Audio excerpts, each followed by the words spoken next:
Hi guys, nagluluto ako ng dinner namin bago ako papasok. Ito yung chicken na walang, skinless guys. Tinanggal ko yung skin. Ayan, carrots lang ang available at saka ampalaya. Imagine, may ampalaya, sinamahan pa ng carrots. Okay na yan, vegetables yan.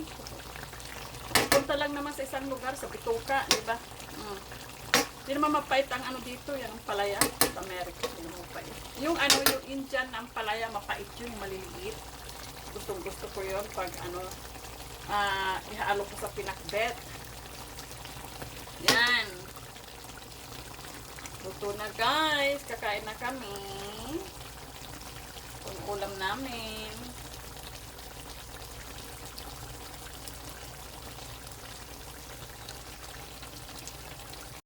Ayaw nga pala, nung nagluto ako nito, nung pumunta ako sa bahay ng kapatid ko, yung bayaw ko, yung asawa niya, nagluto ako nito.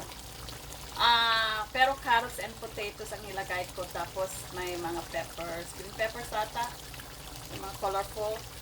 Nagustuhan niya. Hindi daw niya talagang gustong ganito. Pero yung pagkaluto ko, dami niyang nakain. Ang sarap daw, malasa, at malapot-lapot yung sabaw. Pinagustuhan niya. Masarap daw.